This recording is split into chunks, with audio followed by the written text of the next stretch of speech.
Hello मेरे प्यारे दोस्तों, कैसे हैं आप सभी। आज हम लोग बाल विकास सीडीपी से 30 क्वेश्चन को डिस्कस करेंगे दोस्तों। ये आपके प्रीवियस ईयर पेपर होंगे। ये 2018 का पेपर है जिसमें 30 क्वेश्चन हम सीडीपी का देखेंगे दोस्तों। आइए शुरू करते हैं।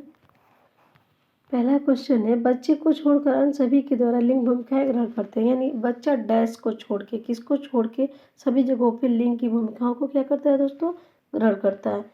तो हम लोग देखते हैं दोस्तों कि सामाजिकरण यानी सोशलाइजेशन में तो लिंग ग्रहण करेगा बच्चा। यहाँ क्वेश्चन है कि मतलब किसको छोड़ के वो क्या करता है बच्चों, जेंडर को ग्रहण करता है। सामाजिकरण में तो दोस्तों क्या करेगा, ग्रहण करेगा। सांस्कृतिक में भी ग्रहण करेगा बच्चा। मीडिया में भी हम जेंडर को ग्रहण करेंगे। एक ट्यूशन ऐसा जगह है दोस्तों जहाँ पे क्या होता है, लिंग के लिए कोई जगह नहीं थी, जेंडर रूल्स कोई नहीं होता दोस्तों यहाँ पे। तो ये राइट आंसर हो जाएगा आपका। आगे हम लोग देखेंगे दोस्तों, मानकीकृत परीक्षण की आलोचनाओं में से यह है कि यानी क्रिटिक्स उसका क्या है। पहला देखेंगे, उनकी भाषा को समझना मुश्किल है, परीक्षण बड़ी आबादी पर लागू नहीं किए जा सकते, ये बच्चों की क्षमता की स्पष्ट तस्वीर नहीं देते हैं। चौथा है, वे मुख्य रूप से मुख्य धारा की संस्कृति का प्रतिनिधित्व करते हैं और इसीलिए पक्षपाती हैं। दोस्तों इसमें मानकीकृत परीक्षण की आलोचना यानी किसी चीज़ का क्रिटिक्स करना यानी उसकी आलोचना करने का क्या मतलब कारण हो सकता है कि उनकी भाषा को समझना मुश्किल है। ये बिल्कुल नहीं होगा दोस्तों, क्योंकि किसी की मानकीकृत परीक्षण यानी मानकीकृत परीक्षण का मतलब होता है जैसे आप लोग बड़े तादाद में हम लोग क्या करते हैं, सीटेट जैसे एग्जामों को हम लोग परीक्षण करते हैं। तो उसमें क्या हो जाएगा, उनकी भाषा बिल्कुल समझना मुश्किल नहीं होता, बहुत ईजी भाषा होता है। परीक्षण बड़ी आबादी पर लागू नहीं किए जा सकते, बिल्कुल किए जा सकते हैं। वे बच्चों की क्षमता को स्पष्ट तस्वीर नहीं देते, ये बिल्कुल गलत है, क्योंकि जो बच्चा जिस तरह से क्या करता है मतलब अपना परफॉर्मेंस करेगा उसके अनुसार उसको बच्चे को रिजल्ट मिलता है। ये चौथा देखेंगे दोस्तों, वे मुख्य रूप से मुख्य धारा की संस्कृति का प्रतिनिधित्व करते हैं और इसीलिए पक्षपाती हैं। ये आपका क्या हो जाएगा दोस्तों, राइट आंसर हो जाएगा इसके अंदर। आगे हम लोग देखेंगे दोस्तों, तीसरा, एकाधिक बुद्धिमानी का सिद्धांत कहता है कि यानी the theory of the multiple intelligence says that, क्या कि बुद्धि कई प्रकार की हो सकती है। दूसरा है, पेपर पेंसिल परीक्षण सहायक नहीं है। तीसरा है, प्रभावी अध्यापन के द्वारा बुद्धि बढ़ाई जा सकती है। चौथा है, बुद्धि तेजी से बढ़ाई जा सकती है। दोस्तों तो हम सभी जानते हैं कि एकाधिक बुद्धिमानी का सिद्धांत किसने दिया है, एकाधिक बुद्धि का सिद्धांत दिया हार्वर्ड गार्डनर्स ने। तो ये उन्होंने कहा है कि बुद्धि कई प्रकार की हो सकती है, ये आपका राइट आंसर हो सकता है दोस्तों। ठीक है ना, आगे हम लोग बढ़ेंगे। हम लोग जल्दी से हम लोग पेपर को करेंगे क्योंकि कम टाइम में हमें बहुत ज़्यादा क्वेश्चन को करना है दोस्तों। जल्दी से और समझते हुए क्वेश्चनों को हम लोग करेंगे दोस्तों। शिक्षक सीखने के लिए मूल्यांकन और सीखने के मूल्यांकन दोनों का उपयोग करता है। यानी शिक्षक सीखने के लिए मूल्यांकन और सीखने के मूल्यांकन दोनों का उपयोग करता है। किस लिए करता है दोस्तों, बच्चे की सीखने की ज़रूरत को जानने में और तदनुसार शिक्षा रणनीति का चयन करने में। दूसरा है, आवधिक अंतरालों पर बच्चों के प्रदर्शन का आकलन करने और उनके प्रदर्शन को प्रमाणित करने में। तीसरा है, बच्चों की प्रगति की निगरानी करने और उनके सीखने के अंतराल को भरने के लिए उचित लक्ष्य निर्धारित करने में। चौथा है, बच्चों की प्रगति और उपलब्धि स्तर को जानने में। यानी शिक्षक जो होता है सीखने के लिए मूल्यांकन करता है। शिक्षक के लिए क्या करता है दोस्तों, मूल्यांकन करता है। ये क्यों करता है, क्योंकि बच्चे को वो क्या करना चाहता है दोस्तों। आइए हम लोग ऑप्शंस को देखते हैं। बच्चे को सीखने की ज़रूरतों को जानने में और तदनुसार शिक्षा रणनीति का चयन करने में। नहीं, ये बिल्कुल गलत है दोस्तों। पहले कैसे शिक्षक कितना बच्चा सीखना चाह रहा है उसके बाद से कहाँ हम मूल्यांकन करेंगे, पहले तो उसे कुछ सिखाएंगे ना, उसके बाद से उसका मूल्यांकन किया जाता है। तो ये बिल्कुल गलत ऑप्शन है दोस्तों। दूसरा है, सर्वाधिक अंतरालों पर बच्चों के प्रदर्शन का आकलन करने में। ये भी क्या होता है दोस्तों, गलत ऑप्शन है। बच्चों की प्रगति की निगरानी करने और उनके सीखने के अंतराल को भरने के लिए उचित लक्ष्य निर्धारित करने में बिल्कुल नहीं, क्योंकि मूल्यांकन और सीखने का मूल्यांकन दोनों का उपयोग ये बिल्कुल नहीं हो सकता। ये चौथा ऑप्शन आपका राइट हो जाएगा। बच्चों की प्रगति और उपलब्धि स्तर को जानने के लिए क्या करता है एक टीचर? मूल्यांकन करता है, इवैल्यूएशंस करता है दोस्तों। आगे हम देखेंगे दोस्तों 5वां क्वेश्चन को। निम्नलिखित में से कौन सा सतत और व्यापक मूल्यांकन से संबंधित नहीं है? यानी सतत व्यापक मूल्यांकन से संबंधित क्या नहीं है, इसको देखेंगे दोस्तों। पहला है ऑप्शन, यह शिक्षण अधिगम प्रक्रिया का एक अभिन्न अंग है। जी बिल्कुल है, एक अभिन्न अंग, क्योंकि हम पढ़ाते हैं उसके बाद से क्या करते हैं दोस्तों? मूल्यांकन को करते हैं। नहीं दोस्तों, एक मिनट, सॉरी, थोड़ा ऑप्शन हम लोग एक बार और देखेंगे। यह शिक्षण अधिगम प्रक्रिया का एक अभिन्न अंग है और यह विभिन्न शिक्षा क्षेत्रों में बच्चों की उपलब्धि पर केंद्रित रहता है और यह बच्चों की धीमी, खराब या बुद्धिमान के रूप में चिन्हित करने में उपयोगी होता है। इसे भारत की शिक्षा के अधिकार अधिनियम द्वारा अनिवार्य किया गया है। दोस्तों इसमें हम लोग को देखना है कि संबंधित नहीं है, यानी जब भी हम लोग क्वेश्चन पढ़ेंगे दोस्तों तो बहुत ध्यान से पढ़ेंगे, क्योंकि ऐसे ऐसे क्वेश्चन होते हैं जो घुमा देते हैं, यानी हम लोग तुरंत जल्दी के चक्कर में क्या करेंगे? गलत ऑप्शन लगा सकते हैं दोस्तों। और मेरा एक सुझाव रहेगा आप दोस्तों सभी सीटेट एस्पिरेंट से जो सीटेट का एग्ज़ाम देने वाले हैं वो हिंदी क्वेश्चन के साथ साथ इंग्लिश क्वेश्चन को भी बहुत ध्यान से देखें, क्योंकि कभी कभी ऐसा होता है कि हिंदी में बहुत ऐसे टेढ़े वर्ड आ देते हैं जो हमें सीधे से समझ में नहीं आते, तो हम इंग्लिश को देख के क्या करेंगे दोस्तों? जल्दी से उसे समझ जाएंगे। तो आप लोग सीटेट के अंदर ज़रूर ये चीज़ों को ट्राई करें दोस्तों। तो इसमें फिर क्वेश्चन पढ़ेंगे एक बार और दोस्तों कि निम्नलिखित में से कौन सा सतत व्यापक मूल्यांकन से संबंधित नहीं है। तो पहले देखते हैं कौन से सतत व्यापक मूल्यांकन से संबंधित है। यह विभिन्न शिक्षा क्षेत्रों में बच्चों की उपलब्धि पर केंद्रित है। ये बिल्कुल सही है दोस्तों। यह बच्चों को धीमे, खराब या बुद्धिमान के रूप में चिन्हित करने में उपयोगी होता है। बिल्कुल होता है, क्योंकि हम लोग सतत व्यापक जब मूल्यांकन करते हैं, जब हम लोग उसका टेस्ट करते हैं तभी तो पता चलता है कि कौन बच्चा बुद्धिमान है, कौन बच्चा थोड़ा धीमा है। इसे भारत की शिक्षा के अधिकार अधिनियम के द्वारा अनिवार्य किया गया। ये भी बिल्कुल करेक्ट है दोस्तों। तो इसमें से क्या करेक्ट नहीं है? यह शिक्षण अधिगम प्रक्रिया का एक अभिन्न अंग है। ये क्या है दोस्तों? गलत ऑप्शन है, तो हमें नहीं कहीं आंसर देना है, तो इसीलिए हमारा राइट आंसर क्या हो जाएगा? ऑप्शन नंबर 1 हमारा राइट आंसर हो जाएगा। 6वां क्वेश्चन देखेंगे दोस्तों। बच्चों में प्रतिभाशालिता डैश के कारण हो सकती है। किसके कारण बच्चों में क्या हो सकती है दोस्तों? प्रतिभा हो सकती है। इसमें देखेंगे एक संसाधन समृद्ध वातावरण के कारण, यानी कहने का अर्थ है कि एक बच्चे में प्रतिभा कभी नहीं, ऐसा नहीं हो सकता कि बहुत संसाधन है और समृद्ध वातावरण है तो बच्चा बिल्कुल इंटेलिजेंट होगा। ये बिल्कुल नहीं हो सकता दोस्तों। तो ये ऑप्शन तो हमारा गलत है। सफल माता पिता, कोई जरूरी नहीं कि एक सफल पेरेंट्स है उनके बच्चा सफल ही हो, ऐसा कभी नहीं होता है। एक अनुशासित दिनचर्या, इससे भी नहीं होगा दोस्तों, क्योंकि कोई ज़रूरी नहीं है कि बात जो सुबह से शाम तक पढ़ रहा है बच्चा वो सक्सेस ही हो जाए। ये बिल्कुल नहीं हो सकता। चौथा देखेंगे ऑप्शन दोस्तों, आनुवंशिकता और वातावरण के बीच एक अंतःक्रिया, यानी ये बिल्कुल हो सकता है कि बच्चा को कुछ बाय बर्थ मिला हो और उसके बाद से उसको ऐसा वातावरण मिला हो जिसमें वो क्या कर सके?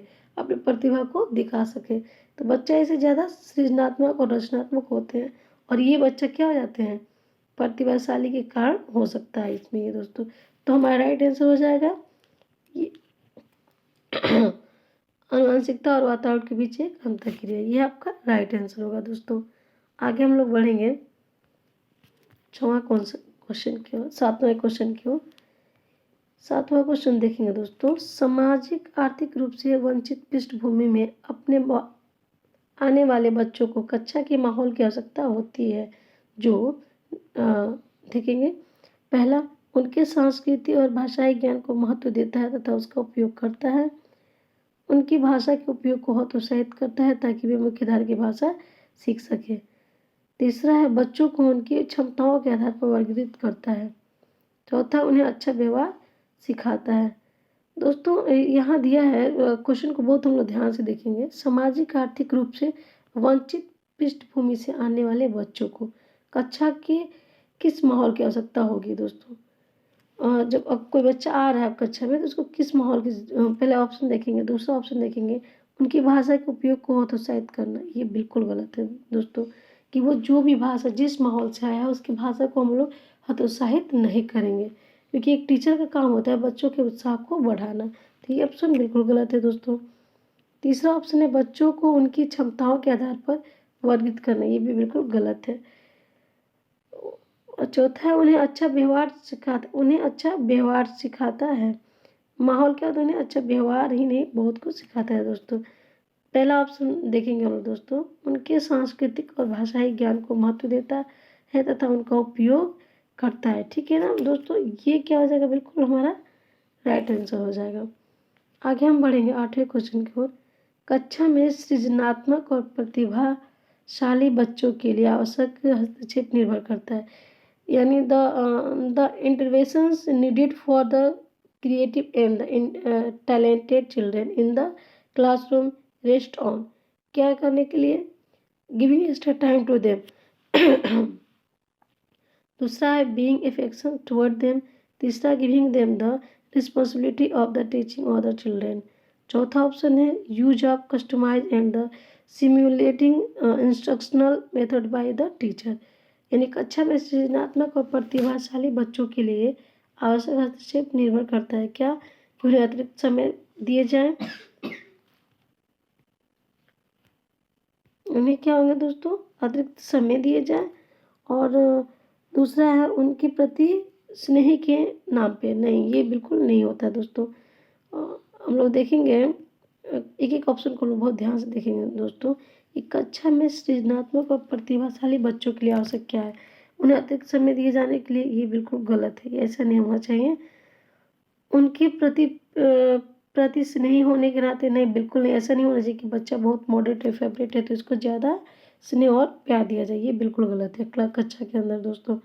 तीसरा, उन्हें अन्य बच्चों को पढ़ाने की जिम्मेदारी देने पर। नहीं, ये बिल्कुल गलत है, क्योंकि अगर एक सृजनात्मक बच्चा है यानी बहुत टैलेंटेड बच्चा है तो उसके ऊपर हम लोग दूसरे बच्चे की जिम्मेदारी नहीं थोप सकते। ये बिल्कुल ही गलत है। चौथा ऑप्शन हम लोग देखेंगे दोस्तों, शिक्षक द्वारा अनुकूलित और प्रेरक निर्देशक तरीकों का के उपयोग पर। ये बिल्कुल राइट आंसर है दोस्तों, क्योंकि शिक्षक क्या करेगा? अगर प्रतिभाशाली बच्चा है तो उसको क्या करेगा? अनुकूलित और प्रेरक निर्देश तरीकों का उपयोग करेगा, उन्हें कस्टमाइज करेगा और सिमुलेटिंग करेगा, इंस्ट्रक्शन देगा एक अच्छी तरीके से, अलग तरीके से, कि बच्चा और ज़्यादा आगे डेवलप कर सके दोस्तों।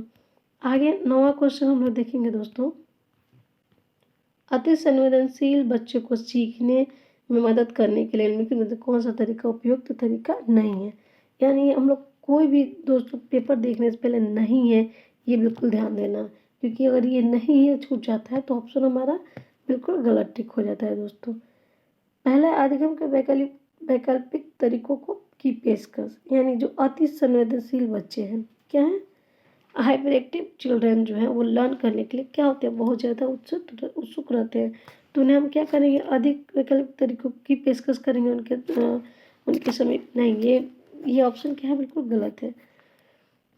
उनके दैनिक कार्यक्रम में सारी गतिविधियों को समावेश करेंगे। ये भी क्या है दोस्तों? गलत है। बेचैन होने पर अक्सर उन्हें फटकार लगाना। नो सॉरी, एक मिनट दोस्तों, नहीं है, फिर मैं वही गलती करी थी। यहाँ पे क्या नहीं है कि मतलब अगर एक हाइपर एक्टिव चिल्ड्रन है उसके कौन सा तरीका उसके लिए उपयुक्त नहीं है। ये तीसरा आपका राइट आंसर हो जाएगा, क्योंकि बेचैन होने पर अक्सर उन्हें फटकार लगाना, ये गलत बात है, क्योंकि वो हाइपर एक्टिव बच्चा है, वो बेचैन होगा तो आप कक्षा के अंदर उस बच्चे को फटकार नहीं लगा सकते। फटकार लगाएंगे तो क्या होगा दोस्तों? उसकी उत्सुकता जो है वो क्या हो जाएगी? कम हो जाएगी। उस बच्चे को क्या क्या प्रोवाइड कराया जा सकता है? अधिगम के वैकल्पिक तरीकों की पेशकश किया जा सकता है, उनके दैनिक कार्यक्रम में सारी गतिविधियों का समय किया जा सकता है, एक कार्य को छोटे प्रबंधित खंडों में तोड़कर भी उसको कार्य कराया जा सकता है। लेकिन क्या नहीं कराया जा सकता? बेचैन होने पर उसे फटकारा नहीं जा सकता। तो सी ऑप्शन बिल्कुल आपका दोस्तों सही ऑप्शन हो जाएगा। आगे हम देखेंगे 10वां क्वेश्चन दोस्तों, अलग अलग सोच वाले पैटर्न उन बच्चों की पहचान कराते हैं जो, यानी अलग अलग सोच वाले पैटर्न, यानी अलग अलग कोई पैटर्न दे दिया जाए और बच्चों को पहचान करना है कि ये बच्चा किस तरह का है। तो हम लोग क्या करेंगे दोस्तों, दूसरा का ये सृजनात्मकता का क्या है, पहचान है कि बच्चा क्या है, सृजनात्मक है। अलग अलग पैटर्न पे बच्चा क्या कर रहा है, सोच विचार कर पा रहा है दोस्तों। आगे तो देखेंगे दोस्तों हम लोग 11वां क्वेश्चन, 11वां क्वेश्चन को डिस्कस करेंगे दोस्तों। क्वेश्चन नंबर 11, निम्नलिखित में से कौन सा शिक्षक द्वारा कक्षा में बच्चों के लिए समस्या हल करने के तरीके का वर्णन नहीं करता, क्या करता है दोस्तों, शिक्षक द्वारा कक्षा में बच्चों के लिए समस्या हल करने के तरीके का वर्णन नहीं करता है।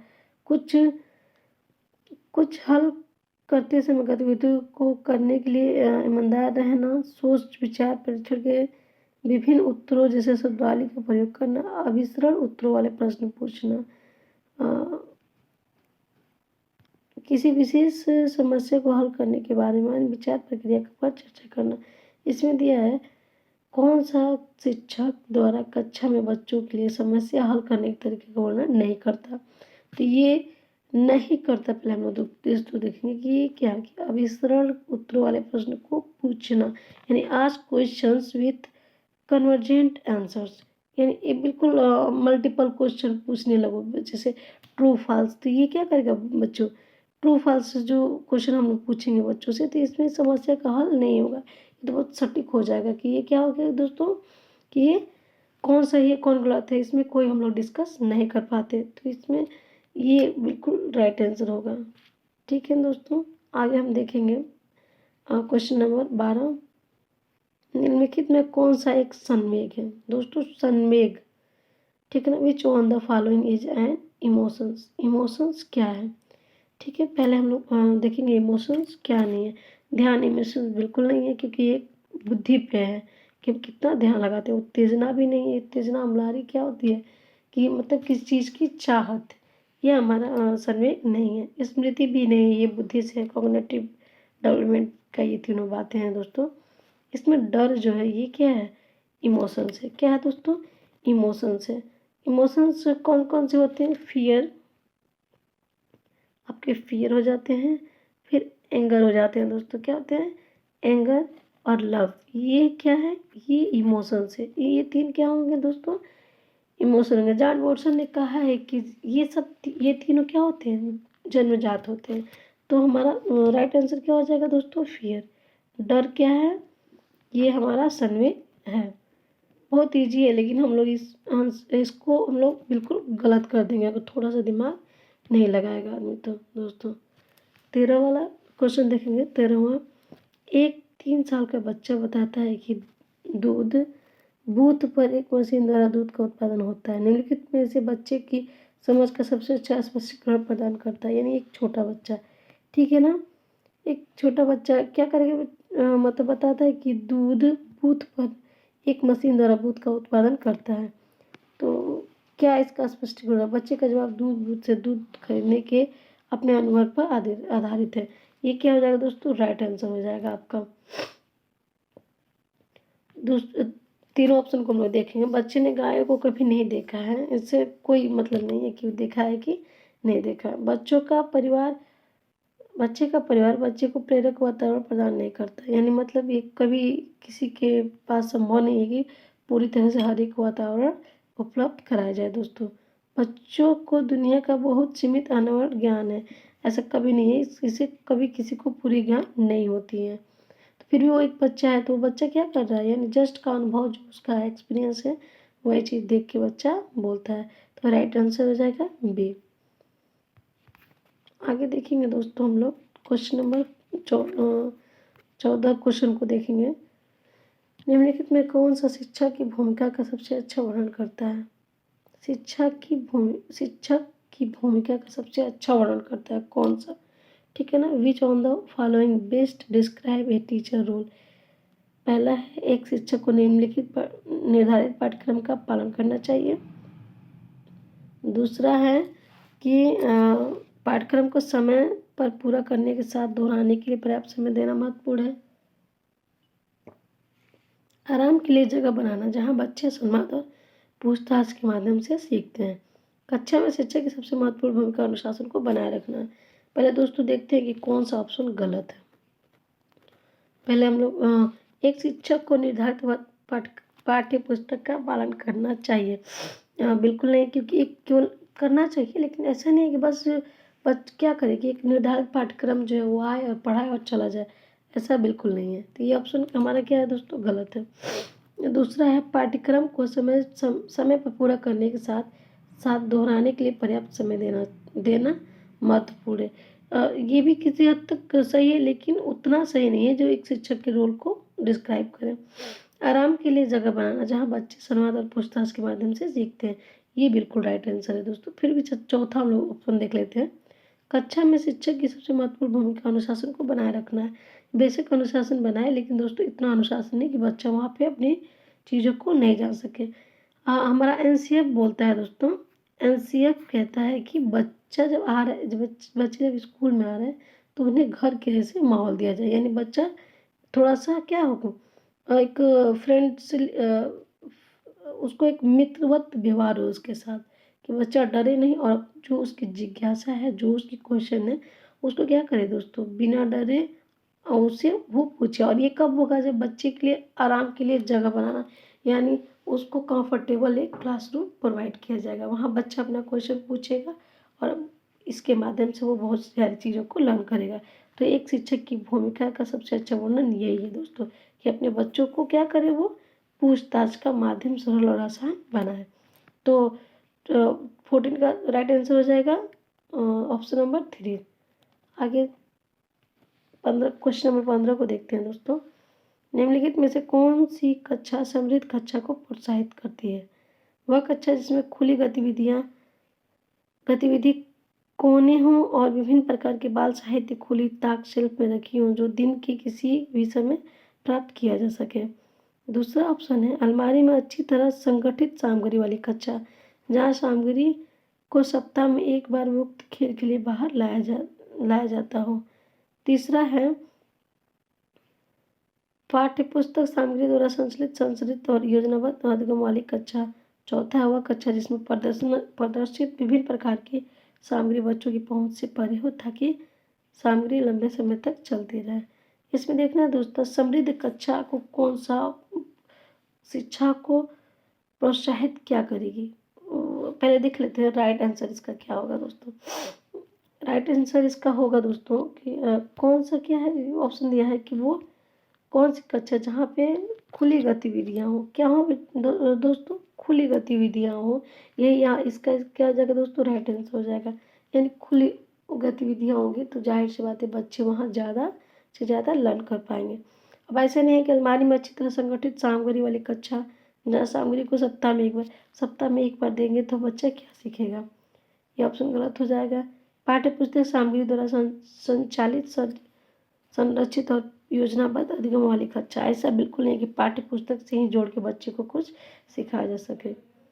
वह कक्षा जिसमें प्रदर्शित विभिन्न प्रकार की सामग्री बच्चों की पहुंच से परे हो, ये भी ऑप्शन गलत है दोस्तों। तो एक समृद्ध कक्षा को प्रोत्साहित वही करेगा जहाँ पे खुली गतिविधियाँ हो। तो राइट आंसर 15 का दोस्तों ऑप्शन नंबर 1 हो जाएगा। आगे दोस्तों देखेंगे 16 नंबर क्वेश्चन। निम्नलिखित में कौन सा कक्षा में पाठ्य पुस्तक की भूमिका का सबसे अच्छा वर्णन करता है?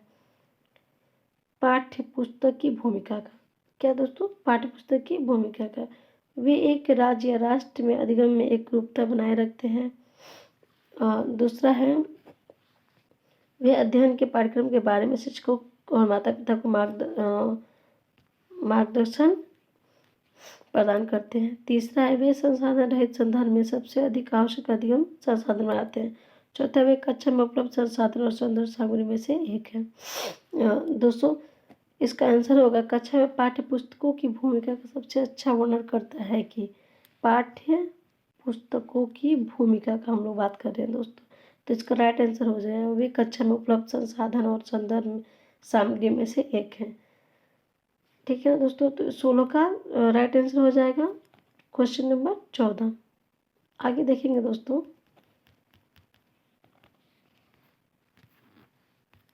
आगे का 17 नंबर क्वेश्चन देखेंगे। आपका एनसीएफ से ही है। राष्ट्रीय परिचर्या फ्रेमवर्क 2005 ने अपनी डैश से प्राप्त की है। किस चीज़ से क्या की है ये सफलता प्राप्त की है दोस्तों? तो 17 नंबर क्वेश्चन को हम लोग देखेंगे। रचनावादी, आपका ऑप्शन क्या हो जाएगा दोस्तों? सही हो जाएगा। यानी राष्ट्रीय परिचर्या फ्रेमवर्क अपने समझ से प्राप्त की है। क्या? रचनावाद से प्राप्त की है। ये क्या हो जाएगा दोस्तों? बिल्कुल सही हो जाएगा। क्योंकि बिहेवियरवादी बिल्कुल गलत हो जाएगा। संज्ञानात्मक विकास, ये तो बुद्धि की बात हो रही है दोस्तों यहाँ पे। मानवतावाद ये भी नहीं होगा, ठीक है ना। ये रचनावाद, क्योंकि एक टीचर प्रिंसिपल कहता है कि क्या हो, टीचर एक क्या हो, एक फैसिलिटेटर का काम करे, यानी वो रचनावाद हो और रचना करे, क्रिएटिव कर करके बच्चों को क्या करे, दिखाए, यानी कंस्ट्रक्टिविज्म होना चाहिए एक शिक्षक को, ठीक है ना दोस्तों। तो पाठ्य चर्चा का फ्रेमवर्क क्या होना चाहिए? रचनावाद होना चाहिए, जिससे जो ज़्यादा बच्चों को सीखने में मदद करे। इसका राइट आंसर क्या हो जाएगा दोस्तों? रचनावाद। 18वां क्वेश्चन देखेंगे दोस्तों। बच्चों में कक्षा को प्रेरित समझा जा सक सॉरी एक बार और देखते हैं। कक्षा में बच्चों को प्रेरित समझा जा सकता है। The children in the classroom can be considered to be motivated. एक बच्चा कक्षा में मोटिवेट कब समझा जा सकता है, कब है? वे कक्षा में अनुशासन बनाए रखे तब? बिल्कुल नहीं। मतलब ये है कि वे कक्षा में अनुशासन बनाए रखे, इससे हम लोग नहीं समझ पाएंगे कि ये बच्चा मोटिवेट है कि नहीं है। वे सभी उपस्थित में नियमित है, ये भी ऑप्शन सही नहीं है दोस्तों। वे शिक्षक से स्पष्टीकरण प्राप्त करने के लिए प्रश्न पूछे, ये क्या है? इससे हम लोग समझेंगे कि क्या है, बच्चा मोटिवेटेड है। क्योंकि जब बच्चा मोटिवेट रहेगा तभी तो, मतलब इच्छुक रहेगा पढ़ने का, तभी तो क्या होगा, वो शिक्षक से स्पष्टीकरण, यानी कोई क्वेश्चन का स्पष्टीकरण पूछेगा। ये भी अच्छी तरह से वर्दी में स्कूल आते हैं, इससे भी हम नहीं समझेंगे कि बच्चा मोटिवेट है या नहीं है। तो इसका राइट आंसर क्या हो जाएगा दोस्तों? ऑप्शन नंबर एक मिनट दोस्तों, ऑप्शन नंबर क्या हो जाएगा दोस्तों? ऑप्शन नंबर 3 इसका राइट आंसर हो जाएगा। 19वां देखेंगे क्वेश्चन दोस्तों। निम्नलिखित में कौन सा बच्चों के में अधिगम में सुधार करने के लिए सबसे अधिक उपयुक्त है? यानी बच्चा के अधिगम में सुधार करना है तो कौन सा बेस्ट ऑप्शन होगा दोस्तों? देखेंगे ऑप्शन। शिक्षक को विभिन्न उदाहरणों और चित्रों का उपयोग करके विषय की व्याख्यान करनी चाहिए। कक्षा में सभी प्रकार की शिक्षण सामग्री होनी चाहिए। शिक्षक को वास्तविक जीवन स्थितियों पर बच्चों को एक दूसरे के साथ बातचीत करने में मदद करनी चाहिए दोस्तों। टीचिंग का अर्थ यही नहीं है कि बस क्या करें हम लोग, ठोस ठोस के ज्ञान को भर दें, ऐसा नहीं है। बच्चों को दुनिया की भी, कि जीवन की स्थितियाँ, उनके बारे में भी क्या करना, जानकारी देना एक शिक्षक का परम कर्तव्य है। तो राइट आंसर क्या हो जाएगा दोस्तों? Right answer is the 3। Option number 3 क्या हो जाएगा? बिल्कुल राइट आंसर हो जाएगा। ऑप्शन और सारे ऑप्शन भी देख लेते हैं दोस्तों। शिक्षक को विभिन्न उदाहरणों और चित्रों का उपयोग करके विषय की व्याख्या करना चाहिए, ये बिल्कुल ठीक है, करना चाहिए, लेकिन मतलब अधिगम के लिए बहुत ज़्यादा ये उपयुक्त नहीं है। कक्षा में सभी प्रकार की शिक्षण सामग्री, मतलब कक्षा का ही केवल बात हो, ये भी बहुत ज़्यादा अधिगम में सुधार नहीं किया जा सकता। नियमित मूल्यांकन परीक्षा आयोजित की जानी चाहिए, ये सही है, लेकिन बिल्कुल ये नहीं है कि मतलब अधिगम में उनके ज़्यादा सुधार किया जा सकता। सुधार कब किया जा सकता है? जब उसके वास्तविक जीवन की स्थितियों से जोड़ कर मतलब चीज़ों को बात करेंगे तो बच्चा क्या करेगा? ज़्यादा से ज़्यादा अधिगम करेगा। तो right answer is 3, option number 3। आगे देखेंगे दोस्तों क्वेश्चन नंबर 20। अनुशासन जो अधिगम वातावरणों में एक महत्वपूर्ण भूमिका निभाता है, किस तरह की मदद करता है? चुप्पी साधे रहने के लिए, शिक्षकों को निर्देश देने में, बच्चों को उन्हें पाठ रटकर याद कराने में, बच्चों को अपनी कक्षा को विनियमित और मॉनिटर करने में। यानी एक अनुशासन का रोल ही होता है दोस्तों। The discipline which has a significant role in learning environment is the kind which helps to create silence teacher to give instructions children rote memorize their lessons, children to recollect and monitor their own learning। ये अनुशासन का मतलब होता है कि बच्चा क्या करे, बच्चा अपने शिक्षा को विनियमित करे, क्या करे दोस्तों, रेगुलेट करे, और क्या करे, मॉनिटर करे, किसके लिए? देयर ऑन लर्निंग, सीखने के लिए। तो right answer is four option. तीसरा ऑप्शन है हम लोग अनुशासन क्यों बनाए रखेंगे कि चुप्पी साधने के लिए? बिल्कुल नहीं। बच्चा चुप्पी साधे रहेगा तो फिर कैसे लर्न कर पाएगा? शिक्षकों को निर्देश देने में ये भी अनुशासन का एक भूमिका नहीं है। बच्चों को उनके पाठ रट कर याद कराने में, ये बिल्कुल गलत ऑप्शन है। तो right answer is fourth option दोस्तों। आगे देखेंगे क्वेश्चन नंबर 21। आनुवंशिकता और पर्यावरण की भूमिका में निम्नलिखित में से कौन सा कथन सत्य है? ठीक है ना। ये देखेंगे दोस्तों हम लोग, सीखने और प्रदर्शन करने की एक बच्चे की क्षमता जीनों द्वारा पूरी तरह से निर्धारित की जाती है। अच्छी देखभाल और पौष्टिक आहार बच्चे के किसी भी जन्मजात विकार को दूर कर सकता है। पर्यावरण केवल बच्चों की भाषा विकास में महत्वपूर्ण भूमिका निभाता है। चौथा ऑप्शन है, विकास के लिए कुछ पहलू आनुवंशिकता और कुछ अन्य पर्यावरण से अधिक प्रभावित होते हैं। यहाँ क्वेश्चन नंबर 21 को देखेंगे दोस्तों हम लोग, आनुवंशिकता और पर्यावरण की भूमिका में कौन सा कथन बिल्कुल सत्य है? पहले हम लोग राइट देखेंगे दोस्तों, इसमें राइट आंसर क्या है? Right answer is fourth. ठीक है, यानी विकास के कुछ पहलू आनुवंशिकता और कुछ अन्य पर्यावरण से अधिक प्रभावित होते हैं। ये क्या है? आनुवंशिकता और पर्यावरण की भूमिका में बिल्कुल सही कथन है। और भी ऑप्शन देखेंगे दोस्तों, सीखने और प्रदर्शन करने की एक बच्चे की क्षमता जीनों द्वारा पूरी तरह से निर्धारित की जाती है, बिल्कुल गलत है। ऐसा थोड़े है कि आनुवंशिकता रूप से वो पूरी तरह से क्या करेगा, मतलब सीखेगा और अपने प्रदर्शन करेगा, ये बिल्कुल गलत है दोस्तों। अच्छी देखभाल और पौष्टिक आहार बच्चे की किसी भी जन्मजात नहीं, ये बिल्कुल भी गलत है। जन्मजात विकार है तो अच्छे पौष्टिक आहार हो उससे बिल्कुल वो सही नहीं हो सकता। पर्यावरण केवल बच्चों के भाषा विकास में महत्वपूर्ण भूमिका, बिल्कुल गलत है। ये पर्यावरण हमारे सर्वांगीण विकास में भी सहायक होते हैं। तो right answer is fourth option दोस्तों। आगे देखेंगे हम लोग, सॉरी एक मिनट। क्वेश्चन नंबर 22, निम्नलिखित में से कौन सा कथन पियाजे के सिद्धांत के अनुसार कहा नहीं जा सकता? कहा नहीं जा सकता, इसको देखेंगे। बच्चे अपनी दुनिया के बारे में ज्ञान का निर्माण और उपयोग करते हैं। निरंतर अभ्यास से अधिगम होता है। बच्चे अपने पर्यावरण पर क्रिया करते हैं। विकास गुणात्मक चरणों में होता है। 22 का ऑप्शन होगा बच्चा निरंतर क्या करता है दोस्तों? अभ्यास से अधिगम होता है, निरंतर अभ्यास से अधिगम होता है। ये क्या हो जाएगा दोस्तों? राइट आंसर हो जाएगा। नहीं, एक सेकेंड रुकिए। निम्नलिखित में से कौन सा कथन पियाजे के सिद्धांत के अनुसार कहा नहीं जा सकता? यानी कहा नहीं जा सकता। बच्चे अपनी दुनिया के बारे में ज्ञान का निर्माण और उपयोग करते हैं, ये कहा जा सकता है। निरंतर अभ्यास से अधिगम होता है, ये क्या होगा दोस्तों? ये पियाजे के अनुसार ये सत्य नहीं है। तो option number B is a right answer. बच्चे अपने पर्यावरण पर क्रिया करते हैं, ये बिल्कुल सही है। विकास गुणात्मक चरणों में होता है, ये भी बिल्कुल सही है। इसको जिन पियाजे ने कहा है, तो option number B is the right answer 22 का। आगे देखेंगे दोस्तों 23 का। एक मिनट दोस्तों, निम्नलिखित में से कौन सी पूर्व संक्रियात्मक विचारों की एक सीमा नहीं है? पूर्व संक्रियात्मक यानी कौन सी पूर्व संक्रियात्मक की एक सीमा नहीं है? तो इसको हम देखेंगे हम लोग, प्रतीकात्मक विचार का विकास, development of the symbolic thought. ये क्या होगा दोस्तों? कौन सा सी पूर्व संक्रियात्मक विचारों की सीमा नहीं है? ये प्रतीकात्मक विचार का विकास, ये क्या हो जाएगा? Development of the symbolic thought, ये बिल्कुल नहीं है। ठीक है ना। अहमानता है, ये हम लोग ने पढ़ा है पूर्व संक्रियात्मक विचार में। अनुत्क्रमणीयता भी है दोस्तों, ध्यान केंद्रित करने की प्रवृत्ति भी है। ठीक है ना। कॉन्सेंट्रेशन हम लोगों ने पढ़ा था, डिकॉन्सेंट्रेशन और कॉन्सेंट्रेशन हम लोगों ने पढ़ा था, केंद्रीकरण और अकेंद्रीकरण, इसको हम लोगों ने पढ़ा था।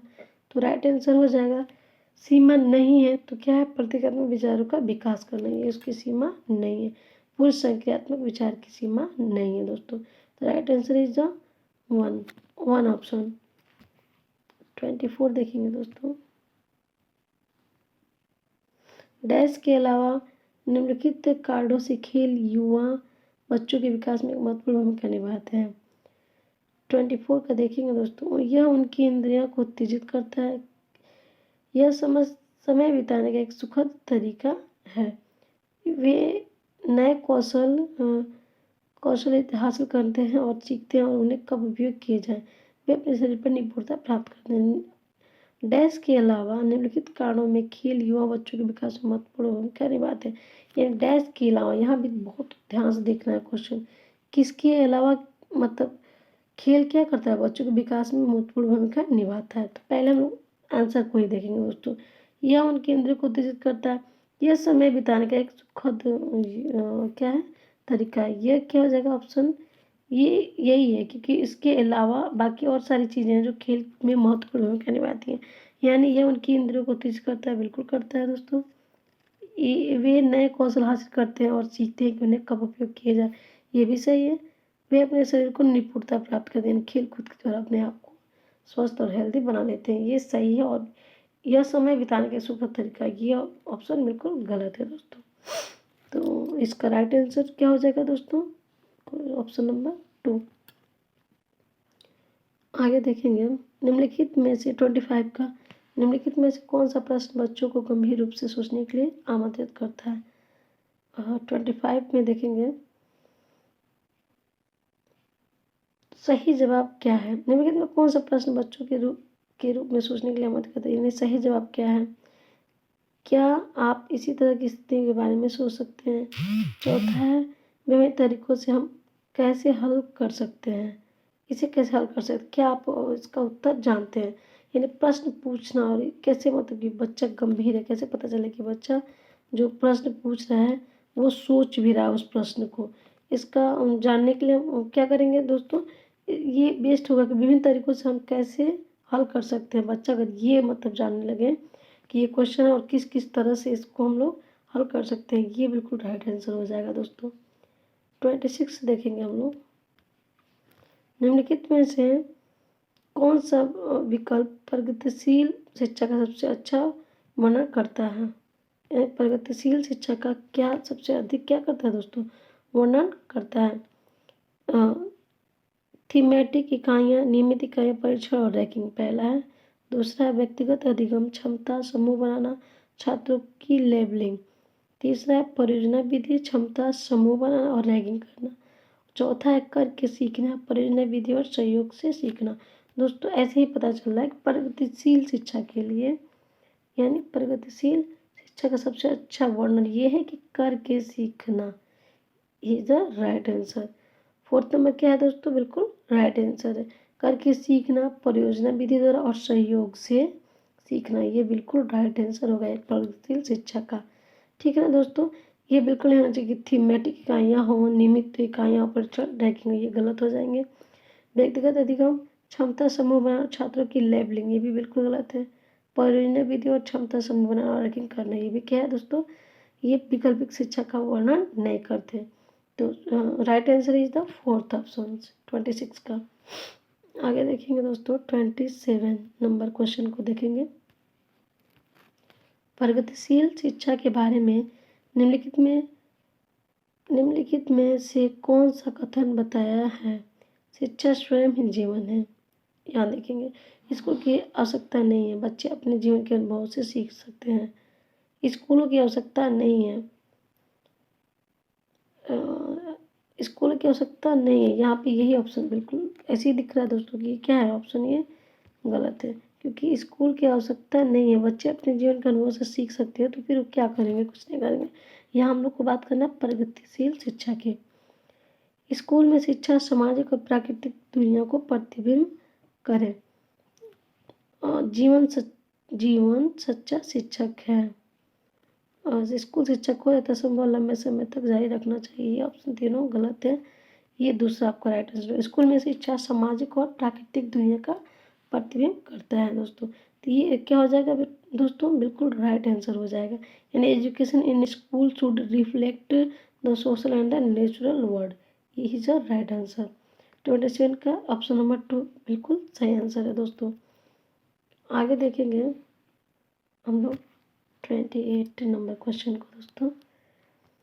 कोहलबर के सिद्धांत के योगदान के रूप में निम्नलिखित में से किसे माना जाता है? यानी कोहलबर के सिद्धांत के बारे में निम्नलिखित में से किसे माना जाता है? तो पहले इनका हम लोग को पता है कि इनका सिद्धांत क्या कहता है। इनके सिद्धांत ने संज्ञानात्मक परिपक्वता और नैतिक परिपक्वता के बीच सहयोग का समर्थन किया है। ये हमें कोहलबर के सिद्धांत के बारे में हमें अच्छे से पता है। तो he is a right answer. और ऑप्शन 1 देख लेंगे। सिद्धांत में विस्तृत परीक्षण प्रक्रिया है, ये बिल्कुल नहीं है। यह नैतिक तर्क और कार्रवाई के बीच एक स्पष्ट संबंध स्थापित करता है, ये भी नहीं है दोस्तों। उनका विश्वास है कि बच्चे नैतिक दार्शनिक हैं, नहीं, बिल्कुल गलत है। ये उनका is a right answer, option number 4 28 का। 29 का हम देखेंगे दोस्तों। निकटवर्ती विकास का क्षेत्र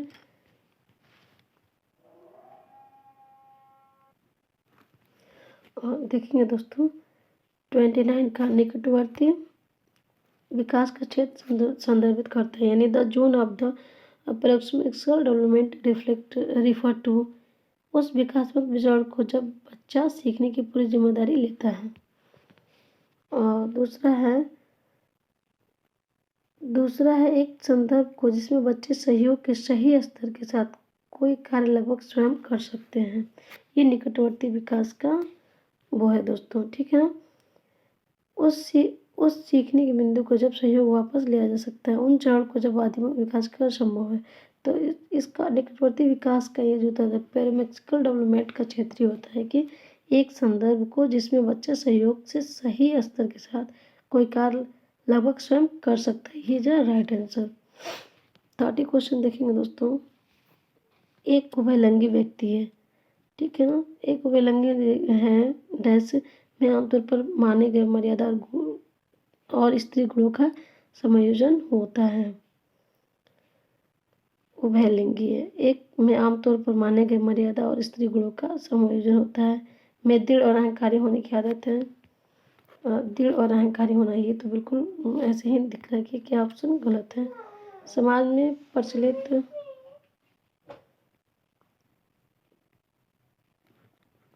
एक दोस्तों, समाज में प्रचलित रूढ़िवादी लिंग भूमिकाओं का पालन करता है। स्त्री लक्षण वाले पुरुषों के संदर्भित करता है। ये उभयलिंगी की बात हो रही है दोस्तों। तो ये पहला ऑप्शन क्या हो जाएगा दोस्तों? पहला option is the right answer इसका, ठीक है ना दोस्तों। ये थे आपके आज के 30 क्वेश्चन जिसको हम लोगों ने डिस्कस किया दोस्तों। आप लोग सीटेट का तैयारी कर रहे हैं तो प्रीवियस ईयर क्वेश्चन ज़रूर से ज़रूर लगाया कीजिए। इससे क्या होता है कि हम एक ऑनलाइन हम लोग को एग्ज़ाम देना है, प्रैक्टिस भी होगी और बहुत सारे क्वेश्चन जब आते हैं तो बहुत सारे ऑप्शनों में से हमें बहुत सारी चीज़ों को सीखने को मिलता है। उम्मीद है कि आपको समझ में आए होंगे। यदि समझ में आए होंगे तो चैनल को मेरे लाइक और सब्सक्राइब कीजिए, शेयर कीजिए उन दोस्तों के पास जो सीटेट के एग्ज़ाम देने वाले हैं दोस्तों। आज के लिए इतना ही, आगे और हम 30 क्वेश्चन के साथ मिलेंगे। तब तक के लिए बहुत बहुत धन्यवाद।